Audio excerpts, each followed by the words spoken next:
untuk sesi soal jawab dipersilakan. Tafadhal.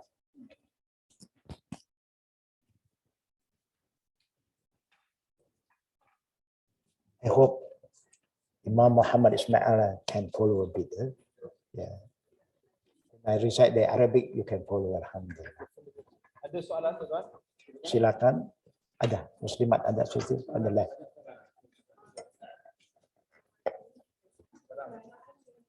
Waalaikumsalam warahmatullahi wabarakatuh. Silakan. Apa? Paham.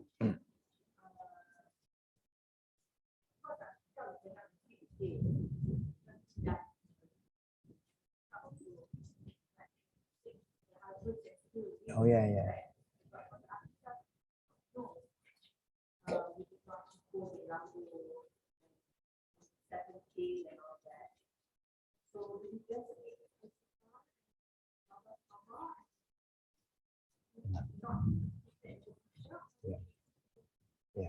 Ya, the past is the past. Benda yang kita tak faham, kita ikut juga, kita nak ikut, we want to follow, but we were misguided by the tradition. Jadi Allah know best, bukan sengaja kita nak langgar. Ya, Allah is, orang kata, very kind, very fair, and He will reward you based on your intention. Ya, hanya akan datang, akan datang.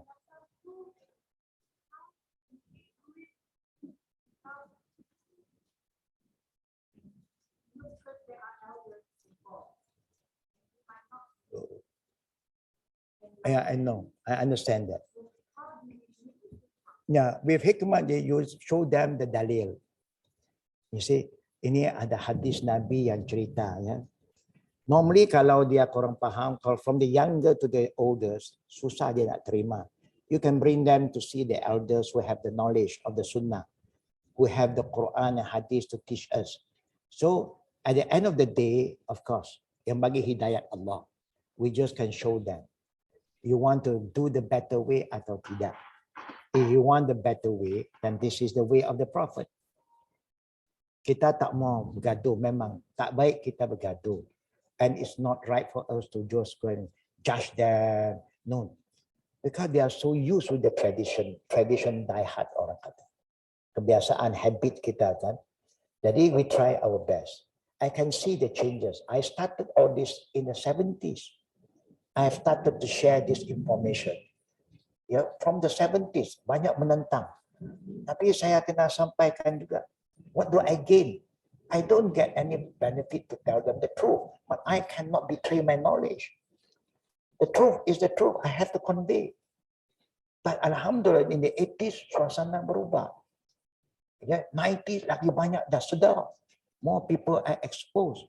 Thing is changing, Alhamdulillah. I believe semua orang nak yang terbaik. Hanya tak terdedah. Bukan. Orang lain kata, ini, ikut saja. Tapi kalau you boleh cerita dengan betul, I think people would like to follow the best. And you get the best benefit from Allah. You want Allah's blessing. You want Allah's blessing, you follow His way. Tak susah. Macam tadi saya kata, nikah itu nikah dah sah.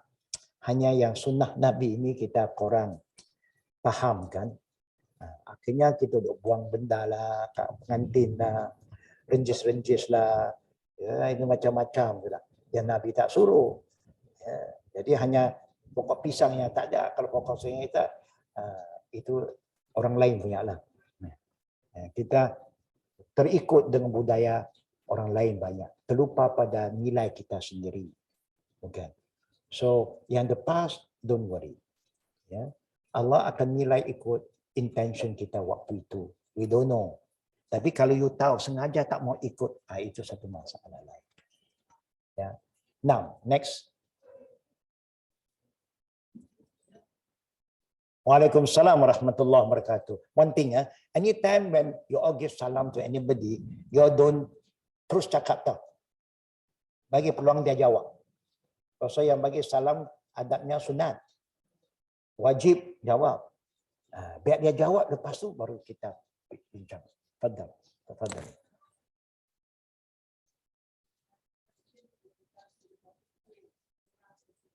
No.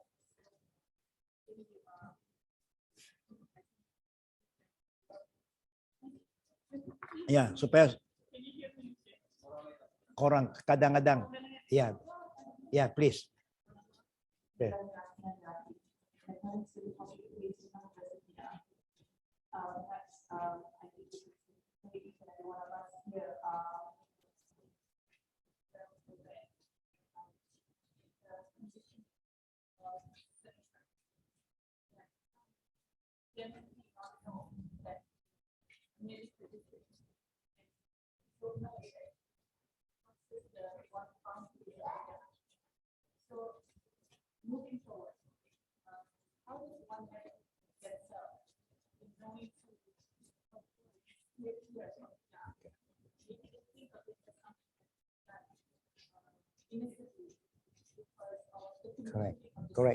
Correct. Yeah, correct. We know that we are not exposed to the Sunnah majority of the Muslim today. Yeah, we are exposed to our tradition, kebiasaan kita. The fastest way, like what Allah said, "Fas'alu ahli dzikri in kuntum la ta'lamun." Thing that you do not know, you must ask. Hanya kita another problem, you ask the wrong people, then you get the wrong advice. I show you a simple example. This is what we have been doing. Kalau prayer, you nak tahu sunnah semayang bagaimana, semayang sendiri, semayang berjemaah, adab imam, adab makmum, semayang latecomer, masbuk, dan all this semayang musafir. This month kita ada, every month kita buat 1 day course, perfecting my salat. So anybody kalau tahu, please try to register and join, because in this course we will go very detailed. It's a day course dari 9 pagi sampai 5 petang. We will show you all the important hadis supaya you are exposed to it. Ya. Jadi ini satu contoh. Katalah you ada anak, ada kawan nak kahwin. Normally sekarang kebiasaan bila nak kahwin, siapa kita cari? Siapa kita cari? Wedding planner. Boleh untuk memudahkan urusan yang lain. It's very good to get the wedding planner and ask the ustaz who are exposed to sunnah, supaya kita bincang sekali. Urusan you nak plan, nak hidang apakah, bunga ke apakah, tak apa, benda itu hiasan. Tapi sunnah perkahwinan bagaimana kita nak tahu? Nobody ask. Kita hanya pergi kursus nikah, marriage course. Lepas itu tunggulah juru nikah. We don't really want to know more detail. Ask lah. We offer these services. Kalau orang datang, we ask them. Kita baru ni pun last few days, fun family came. Kawan-kawan kita, dia nak kahwin anak. So we alert them. We want to know what is been planned. Tell me. I will see ya bagaimana kita nak make adjustment. Kadang benda itu semua boleh, hanya nak music. You nak music. Tapi janganlah pakai alat yang dilarang oleh Nabi. Ya, tentu you nak ada kegembiraan. Jangan pula majlis kahwin macam majlis mayat. Bukan. Ada juga, tapi biarlah alat muzik itu tak yang dilarang. Tak payahlah nak suruh perempuan menyanyi semua, tak payah. Nabi pun tak suruh. Ya, perempuan ada banyak kerja yang lain.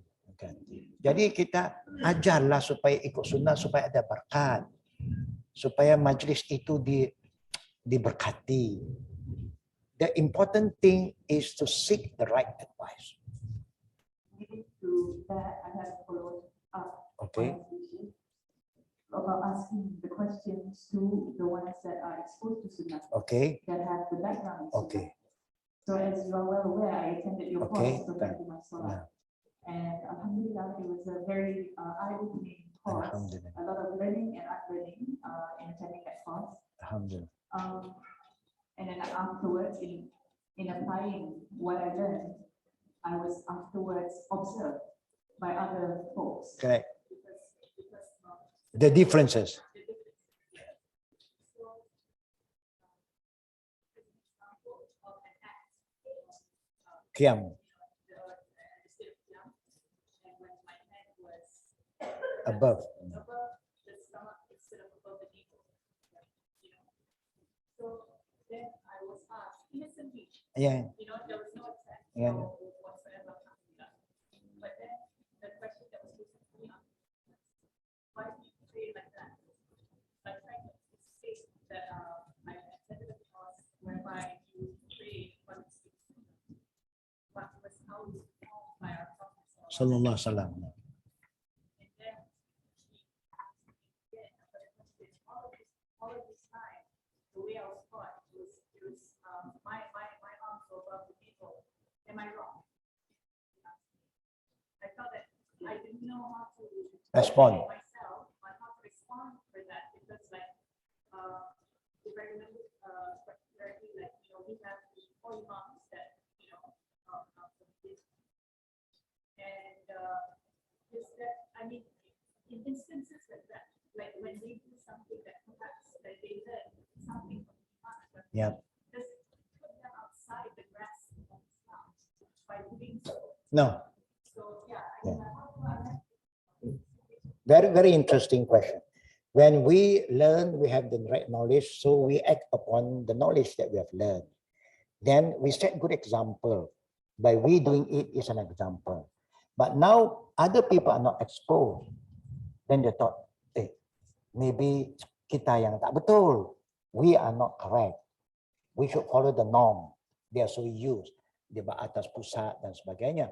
Then we share with them the hadith. Yeah, last time, easier way. Last time I just follow like you. But suddenly I was exposed to this hadith. I'm not saying you are wrong. I'm just like you. But now I found an hadith. And then when I have that hadith, I'm trying to follow that hadith. That's all. You don't have to be upset because nobody can say I'm Mr. Right. In the beginning, when I learned Islam, also I was exposed to many things. So I just follow.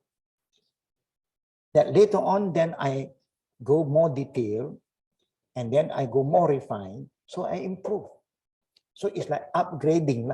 We are not saying you are wrong selama itu because that is what we are exposed to. But now when you know there is hadith, clear hadith that the Prophet said, wada yadahi yumna ala yusra ala sadri. That's why I put on my chest because the Prophet said so and he does it. Now it's up to them after that. Orang tu nak berubah ke tak berubah, it take time setengah orang.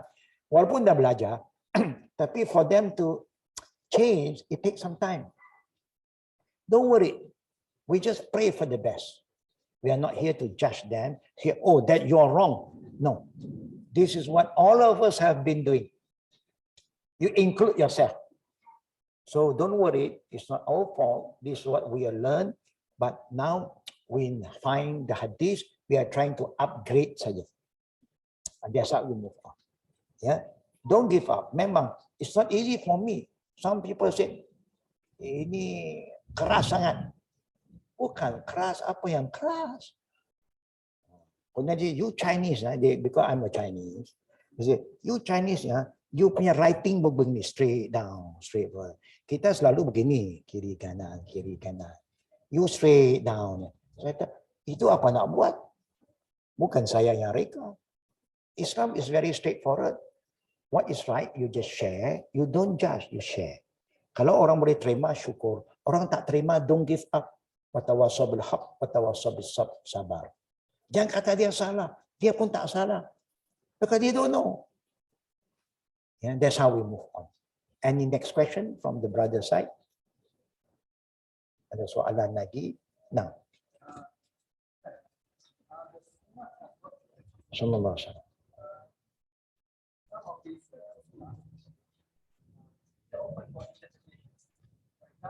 Okay. Tafsiran.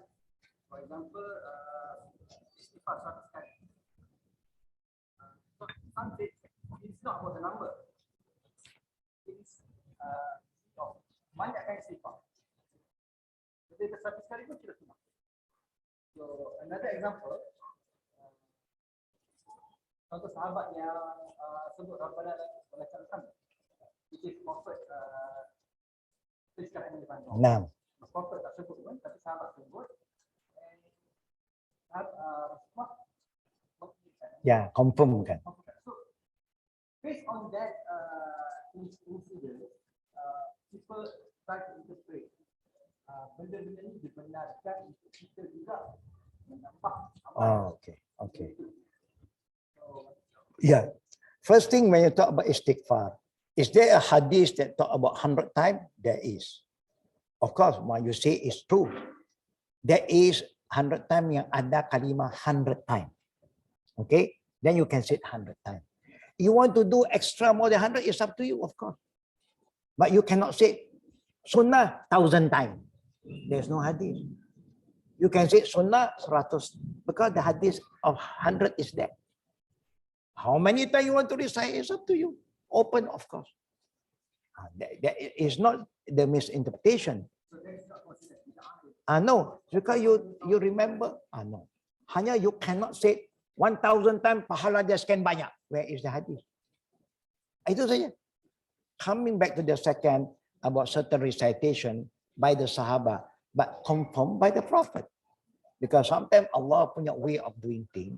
Something happened, then the Prophet correct it, confirm. Jadi benda itu berlaku di zaman Nabi. So, it's considered sunnah. But jangan pula kita kata, kita pun boleh buat sekarang. Who nak confirm? Who nak confirm buat perbuatan kita betul? Contohlah, saya nak semayang subuh 4 rakaat. Nabi tak pernah buat. Tapi Nabi tak pernah larang pun. But because tak ada, jangan ikutlah. Buat 2 cukup. Apa salah? Lebih rakaat apa? Oh, saya ini suka baca Yasin. Saya nak tukar at-tahiyat, saya tukar Yasin. Because tahiyat itu bukan Quran. At-tahiyat itu bukan Quran. Yasin Quran, saya nak dapat pahala lebih. Boleh tak boleh? Baca Yasin salah kah? Tak salah. Tak kena tempatnya. Ada Nabi buat tak? Nabi tak buat. Tapi Nabi tak larang. Betul juga. Bacalah Yasin. You cannot do that. Urusan ibadat, you don't do until there is ada arahan contoh. Urusan adat, hukumnya berbeza. Urusan ibadat tak boleh buat sehingga adanya suruhan. Urusan adat buat apa yang biasa buat sehingga ada larangan. Itu beza. Ya. Nabi tak pernah suruh umatnya semayang sehingga datang Isra dan Mi'raj. Walaupun semayang itu bagus. But there is no order from Allah, no fast, no prayer lagi. Nabi tak pernah suruh umatnya puasa sebelum hijrah. Because puasa wajib selepas hijrah. So ibadat tak boleh buat sehingga ada suruhan. Contoh, adat boleh buat apa yang suka sehingga ada larangan. Tak boleh, baru berhenti.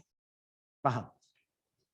So that is how it goes. Kalau something happen in the time of Prophet, saya contoh.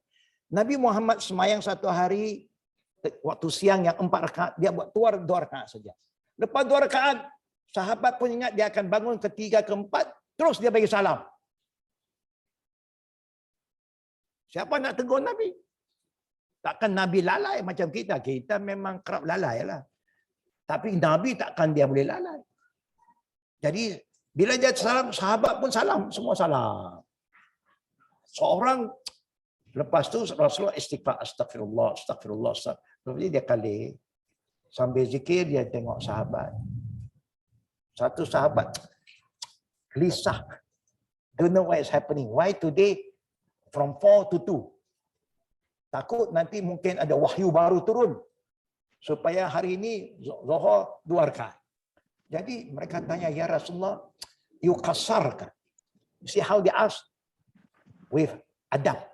They don't say, ya Rasulullah, you lalai ya tadi. Oh, dia melampau sangat dah kan. Yeah. Kita kasarkan. Rasulullah kata, no, normal prayer. Why you ask? Because you buat 2 saja. Ya kan? Takdir Allah buat dia lupa. Akhirnya Nabi confirm semua yang kata dua. Dia bangun, dia perintah sahabat semua bangun, tambah 2 more rakaat. Not buat bau. Had 2 more rakaat, and then before dia salam, dia sujud sahwi. Who remind him? Companion. Why it happened? There's a reason behind it. Kalau tidak berlaku, kalau berlaku sekarang, we don't know how to overcome the problem, how to rectify. Bila berlaku, then we know hukum sujud sahwi bagaimana. How to rectify mistake done. Jadi apa yang berlaku semua hikmah. But anything happen in the time of Prophet, we accept. That not after that. Because no companion dare to do any changes after that. Sahabat pun tak berani. Ibadat ini, mahdah yang khusus ini, telah disempurnakan sebelum Rasulullah wafat. So we stop there. That's how we follow the sunnah. Now, ada lagi berapa soalan? Ada lagi, silakan.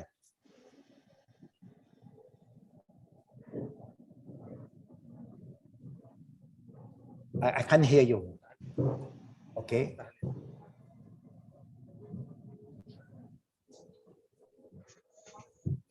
Saya ada soalan berkenaan dengan tahlil atau kenduri arwah. Bolehkah dan memberikan pencerahan mengenai perkara ini? Sebab bila kita bagi tahu itu adalah bid'ah dan bercanggah dari pandangan Nabi dan juga para sahabat, ramai yang akan argue balik cakap kenapa pula tak boleh. Bukankah lebih baik dari di rumah dengan tengok Netflix? Wow.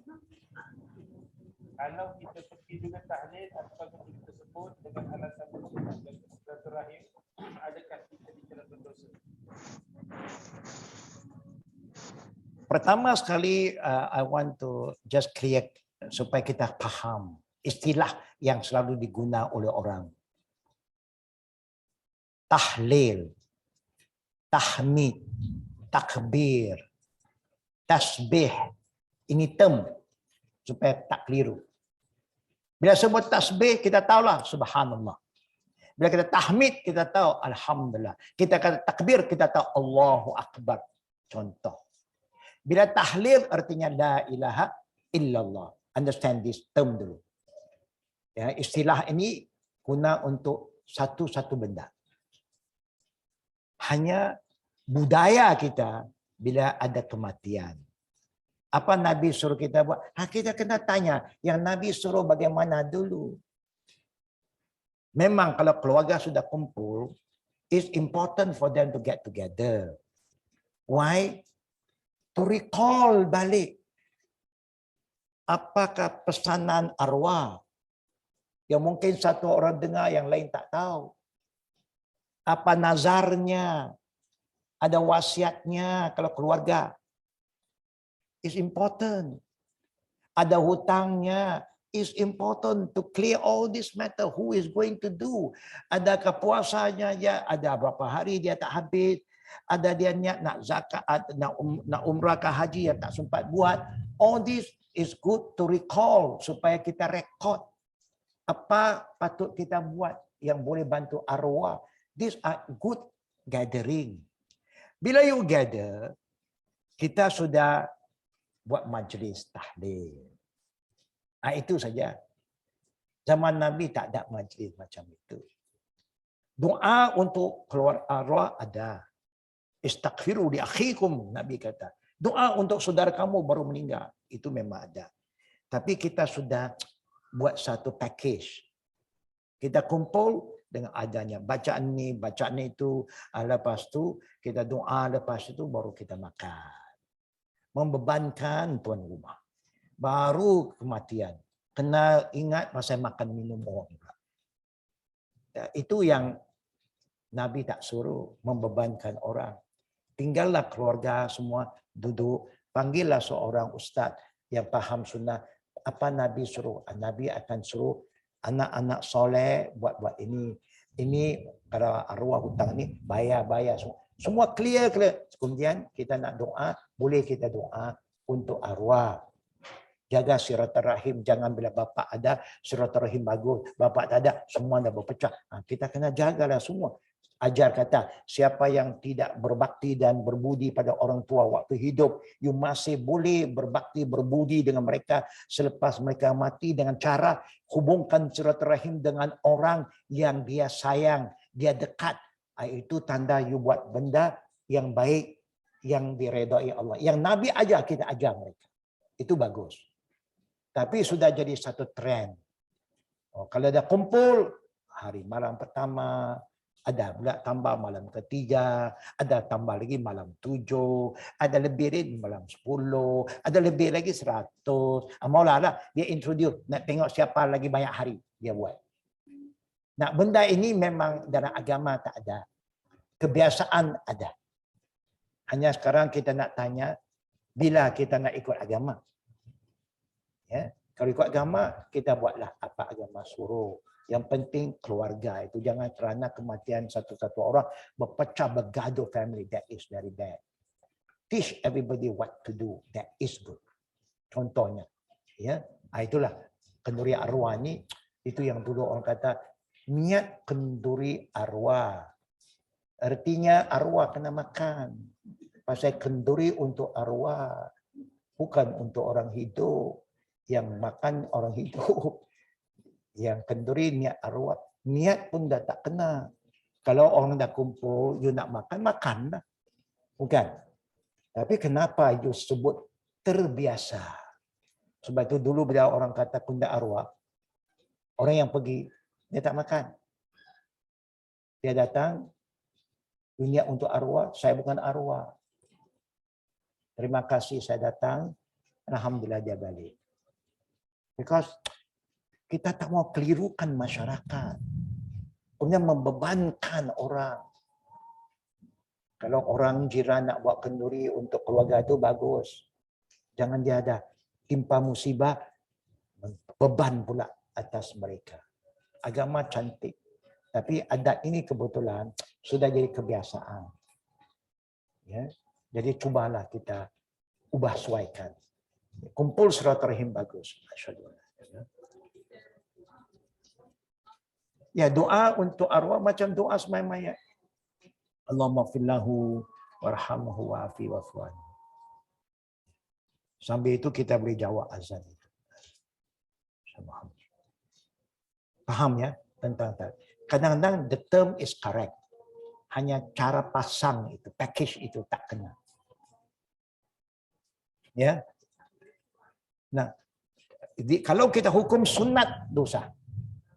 Kalau kata sunnah buat majlis tahlil, mana ada contoh dari Nabi? Berarti you berani fitnah atas nama Nabi. Nabi kata man qala alayya ma lam aqul falyatabawwa maqadam minan nar. Siapa berani cakap sesuatu yang saya tak cakap, dia kata sunnah, Nabi tak kata sunnah, dia tempat neraka tempat dia. You cannot make use of the name of the prophet. Kalau kata sudah kebiasaan, itu satu bab lain. La haula wala quwwata. You have no right to use the word of the prophet. Silaturahim Nabi galakkan betul. Yang you nak kata majlis kenduri arwah sunnah, di situ kita kata you are wrong. Don't say that. Don't use the word, the name of the prophet, yeah, for thing that Nabi tak pernah suruh dan Nabi tak pernah buat. Faham ya?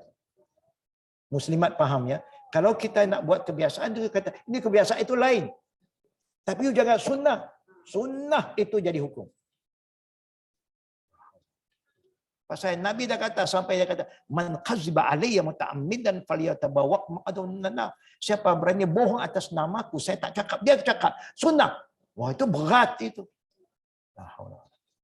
Macam mana kalau saya tak cakap? Tuan-tuan kata, Syekh Husin yang cakap, satu fitnah ini. Saya tak cakap begitu, saya cakap begini, you salah faham.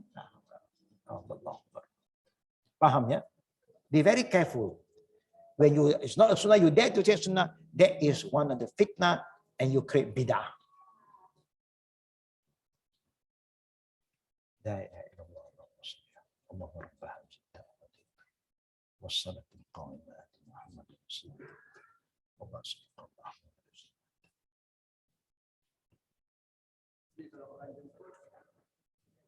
Kalau you dah pergi, you pergilah. Tapi kalau boleh you jangan beban lah. Kalau boleh you sedarkan orang, Actually niat mereka baik, dia macam kesunyian kadang-kadang. Tapi jangan membebankan dia. Kalau orang tahu benda itu bukan urusan agama, mungkin orang kurang buat benda itu, lama-lama benda itu akan berkurangan. Actually punca An-Nuri ini, punca dari orang kaya yang dia jarang ke masjid. Orang kaya ni mungkin setahun 2 kali ke masjid, hari raya, hari lain dia sibuk, dia ada kerja lain. Tapi bila dia mati, bawalah ke masjid. Kemudian kalau orang nak datang ke rumah, you orang kaya lah, ke mana nak pergi, you tak datang masjid pun, mana dia buat kenduri. Kenduri semua orang pergi. Rasa macam makan, pergilah. Lama-lama orang susah pun kena buat kenduri. Ini punca, kalau kaji sejarah ini, punca dari orang yang beradab, yang mampu jarang ke masjid. Orang masjid pun sensitif. Kalau dia tak ke masjid, buat apa kita ke rumah dia? Biarlah. Bukan. Jadi lama-lama dia bagaimana nak ajak orang ke rumah. Buatlah kenduri. Kalau kenduri, panggil kawan-kawan businessman datang, apa yang businessman nak cakap? Panggillah orang masjid yang pandai doa. Bukan. Orang businessman tak pandai doa. Dia datang pakai cakap bisnes. Ya. Jadi panggil orang masjid. Jadi orang masjid pun nampak adalah rezeki lebih. Lama-lama sudah jadi bisnes. Sudah. Package. Lama-lama ada package. You nak tak? You nak tak? You nak tak? Buat ini, buat ini, buat ini. Kita ada kumpulan, kita ada geng. Ini geng ini geng itu. Jadi sekarang sudah banyak grouping. Ya. Jadi akhirnya agama yang mudah dia jadi sulit. Doa sepatutnya kita semua belajar doa. Tapi sekarang kita dah tak mau belajar. Kita tukang panggil orang doa. Kita bagi duit. Ya. Sebab itulah kadang-kadang orang kalau mati, ada orang upah orang tahfiz Quran pergi mengaji di atas kubur. Lepas hampir 37 niat hadiah kepada arwah. Semua nanti kalau begitu orang senang semua masuk syurga. Orang miskin nak upah siapa? Bukan. Agama Islam bukan bisnes. Dia agama wakil, praktikal. Amalan you, Quran diturunkan bukan orang mati, untuk orang hidup jadi panduan hidup. Tapi sudah belajar. Dulu saya tanya kawan-kawan, you baca khatam-khatam atas kubur aja, you dapat bantu. Dapatkah tak dapat, saya tak tahu. Yang penting saya hafal, lama-lama saya pun dah hafal, kemudian saya dapat hadiah. Yang penting dia dapat hadiah. Dia dapat upah. Saya kata, ibadat ini jangan ikut suka hati. Kalau benda itu baik, tentu Nabi dah buat. Dia suka yang baik. Tentu sahabat dah buat. Sahabat suka beramal. Kenapa tak buat? Kerana tidak ada. Takkanlah Nabi tak tahu, kita lebih tahu. Contohnya. Simple as that. Alhamdulillah. Yeah. We have any last or 2 questions? Saya biasa membaca Quran jika mengenai salat subuh. Setelah saya melihat sebuah hadis yang mengatakan kunut subuh ini lemah, saya mengambil keputusan untuk meninggalkan kunut subuh. Tetapi itulah yang dipastikan di dalam negara ini, apabila kita tak solat subuh tidak membaca doa kunut, kita akan dilabelkan dengan Macam-macam label. wahbi. Itu apa pandangan Datuk mengenai hal ini? Dalam urusan agama, kita tidak sepatut keluar pandangan kita. Kerana agama tak ikut pandangan. Kita tengok apa yang Nabi buat. Pernah tak Nabi kunut subuh? Pernah. Lepas itu pernah tak Nabi tinggal? Pernah. Jadi bila kalau kita tengok Nabi pernah buat, lepas tu dia tinggal. Dan dia tinggal, dia tak buat lagi. Jadi buat itu satu sunnah kerana Nabi pernah buat. Tinggal itu satu sunnah kerana Nabi tinggal. Senang kan? Tapi setengah orang kata, kalau dah ada buat terus.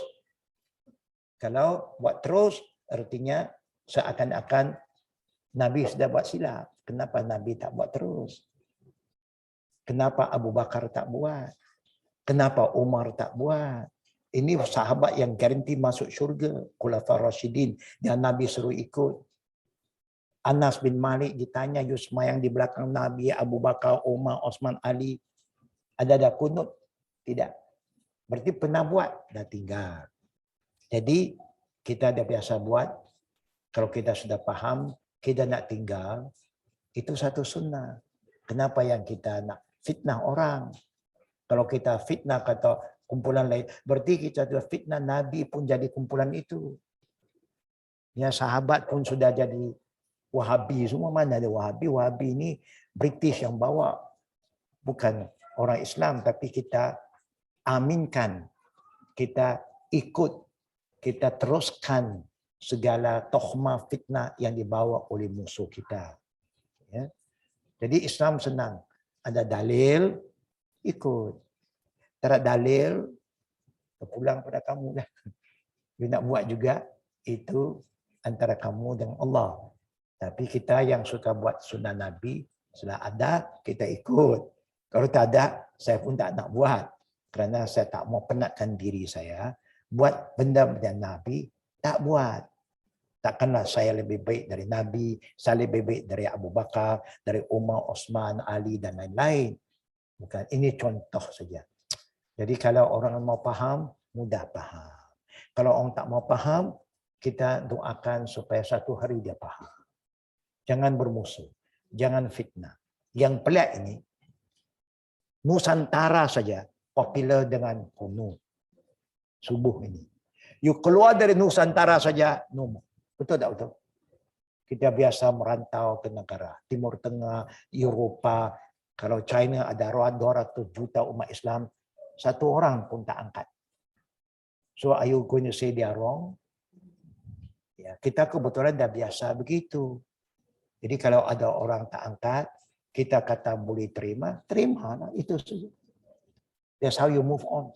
Jangan fitnah, jangan salah, jangan tuduh. Ya, biarlah kita ada keterbukaan. Ya, we want to discuss can, but with an open mind. Jangan menghukum, menuduh, fitnah orang tak baik. Orang yang ada authority sepatutnya guna hikmah dia. Kalau dia ada perselisihan, kumpulkan dua kumpulan, kita bincang. Hati ke hati. Then we find the best way to move forward. That is how we solve our problem. Jangan fitnah memfitnah. Tapi sayang, kita tidak bersikap begitu. Kita nak guna kuasa. Salah guna kuasa. Hakim nak jatuhkan hukum, dia kena dengar dua pihak. Kan? Dia kena dengar. Dia tak dengar satu pihak. Cukup. Tak payah lagi. Itu hakim apa? Itu yang kata Nabi, kalau 3 hakim, 2 masuk neraka. 1 saya yang selamat. Adil. Dia dengar 2 pihak, dia nilai, kemudian dia buat keputusan. That's how we move on. Ya. Jadi masalah itu, masalah yang sama juga. Ya, yang Nabi dah ingatkan kita, kalau orang ikut sunnah Nabi, Nabi biasa buat, kita pun buat. Nabi tinggal, kita tinggal. And that's how we move on lah. Ya. Last one, okay. Bagaimana kalau kita solat jemaah di masjid yang zikirnya tak ikut sunnah Nabi lepas solat ini? Apa perlu kita buat? Sedangkan kalau kita solat di rumah, kita amalkan zikir sunnah. Okey. Bagaimana kalau kita solat Jumaat? Bagus. Nabi suruh kita sembahyang Jumaat di masjid lelaki. Kemudian kebiasaan dia zikir. Semua orang suka zikir. Nabi dah ajar nak zikir pun. Yang peliknya, Nabi dah ajar, kita tak mau ikut juga. Itu yang saya rasa confused. Saya pun confused. Why? Kenapa kita degil sangat? Kenapa kita tidak merendah diri? Kita ikhlaskan. Apa Nabi buat saya nak ikut? Contohnya, zikir. Nabi yang suruh kita zikir. Lepas salat fardu, astagfirullah, astagfirullah, astagfirullah. 3 kali cukup. Nabi ajar. Hadis semua ada. Tapi kita juga istighfar. Astaghfirullahalazim allazi la ilaha illa huwal hayyul qayyum wa atubu ilaih. Tidak. Itu ada, tapi bukan lepas sembahyang fardu. Lepas fardu cukup astagfirullah, astagfirullah, astagfirullah. Kalau lepas waktu lain nak astagfirullah, bacalah. Yang you nak tetapkan mesti astagfirullahalazim sampai habis. Mana dalil you? Dalil umum ada, yang khusus lepas main fardu, dalil itu bagaimana? Allahumma antas salam wa minkas salam tabarakta ya jalali wal ikram. Itu Nabi aja. Kita ada tambahan lagi kan? Kita minta lah, mana dalil? Semua orang baca. Tak, itu kan dalil Nabi yang ajar. Yang Nabi ajar pun kita tak mau nak ikutlah, apa lagi yang lain. Jadi kalau disuruh saya pilih Nabi. Pasal at least Nabi suruh ikut dia, saya ikutlah dia. Oh, you tak ikut ulama? Okey, boleh ikut. Ulama mana ni ikut? Syafi'i. Cek apa Syafi'i suruh kita baca. Hanafi, cek apa Imam Abu Hanifah suruh baca. Siapa pun tak ikut, cakap saja. Oh, kita orang mazhab Syafi'iyah, bukan ikut Imam Syafi'i. Mazhab Syafi'iyah lain dengan Imam Syafi'i. Saya akhirkan contoh. Kita baca doa iftitah lepas takbiratul ihram. Bunyi dia bagaimana? Allahu akbaru kabira walhamdulillahi katsira wa subhanallahi bukratan wa asila. Betul tak betul? Berhenti di situ tidak? Umum tak berhenti, sambungkan. Wajjahtu wajjahil ladzi fatras samawati wal ard. Okey. Wajjahtu ada, Allahu akbaru kabira ada. Yang kita nak ikut siapa? Ikut Syafi'i tak? Syafi'i baca doa iftitah yang mana? Bacaan doa iftitah Syafi'i, wajjahtu wajjahil ladzi fatras samawati wal ardi fa musliman wa ma ana minal musyrikin. Sampai wa astaghfiruka wa atubu ilaik. Bukan wa ana awal muslimin saja. Panjang. Yang Syafi'i pilih. Allahu akbaru kabira. Syafi'i tak pilih. Dia pilih wajjahtu. Allahu akbar kabira. Nabi juga baca. Allahu akbaru kabira. Walhamdulillahi katsira. Wa subhanallahi bukratan wa asila. Kalau you pilih Allahu akbar kabira, berhenti wa asila. Habis satu doa. Itu yang Nabi buat. Atau you nak pilih subhanakallahumma bihamdika wa tabarakasmuka wa ta'ala jadduka wa la ilaha ghairuka, satu doa. Atau you nak pilih Allahumma ba'id baini wa baina khataayaya kama ba'ata bainal masyriq wal maghrib, Allahumma naqqi minal khataayaya kama yunqqa as-sabu abyad minad danas, satu doa. Dia ada macam-macam doa, 12 doa iftitah Nabi ajar. Pilih mana-mana pun, tapi yang kita buat punya satu imam pun tak buat. You gabung Allahu akbar kabira dengan wajjatu, you putus ana muslimin. Syafi'i tak pakai, Abu Hanifah tak pakai, Malik tak pakai, Hambali tak pakai. Siapa pakai? Nusantara pakai.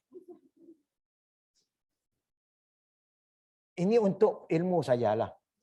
Kalau nak baca, bagus kita bahas. Banyak benda nak bahas itu. Ya, ini baru saya start doa iftitah saja, belum 4 bulan lagi. Ini sebagai contoh.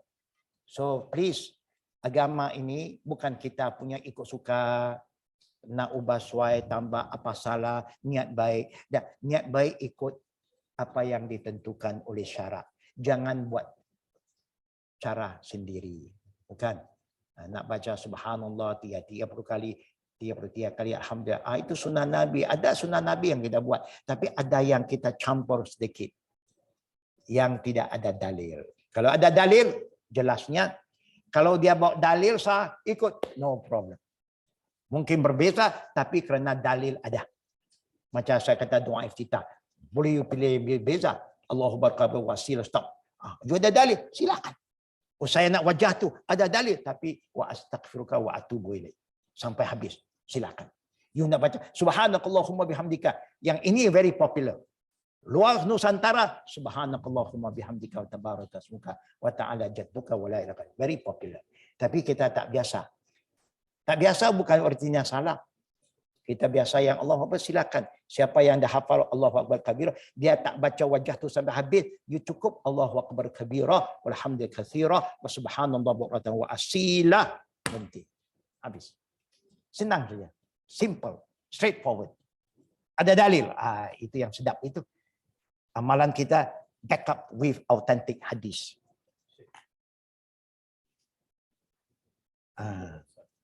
Nabi SAW dah ajar kita zikir dalam solat. Ini Sareza come up with this book. You all can have this book. Dr. Sareza ada. So you all can share insyaAllah. Ya. Itulah yang Nabi kata, Allah bantu saya untuk ingat pada engkau, ingat cara yang Nabi ajar. Wa syukrika, supaya kita bersyukur pada Allah, dan wa husni ibadatik, dan supaya ibadat yang saya buat ibadat yang terbaik, yang berkualiti, yang ikut sunnah Nabi, bukan ikut suka hati kita. Ya, begitulah pengakhiran kita. Don't forget la darara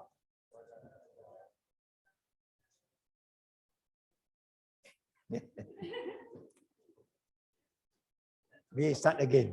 La darara wala dirar. La darara wala dirar. La darara wala dirar. Jangan lupa hadis ini. Ya. Lain kali saya jumpa mana-mana saya tanya. Ya. Selepas salam saya tanya, apa dia la? La darara wala dirar. La darara. If you keep on remember, you amalkan, you save yourself from a lot of problem. InsyaAllah. Kita terima kasih pada tuan rumah. Maaf kerana lewat. Ya. Dan kita akan solat asar. Jadi kita akhir dengan tasbih al-qifara. Subhanakallahumma bihamdika. Asyhadu an la ilaha illa anta astaghfiruka wa atubu ilaik. Nabi ajar umatnya, siapa yang mengakhiri satu majlis ilmu pertemuan dengan tasbih qifara, dosa-dosa halusnya diampunkan Allah. Mudah-mudahan dosa kecil kita semua dihapuskan Allah dan kita jadi manusia yang lebih baik selepas ini. Maksud doa itu, Maha suci Engkau wahai Allah, segala puji adalah milik Engkau, dan kami saksi tidak ada yang layak disembah melainkan Engkau. Pada Engkau kami mohon maaf, maafkanlah kami. Pada Engkau kami bertaubat, terimalah taubat kami. Amin ya Rabbil Alamin. Assalamualaikum warahmatullahi wabarakatuh.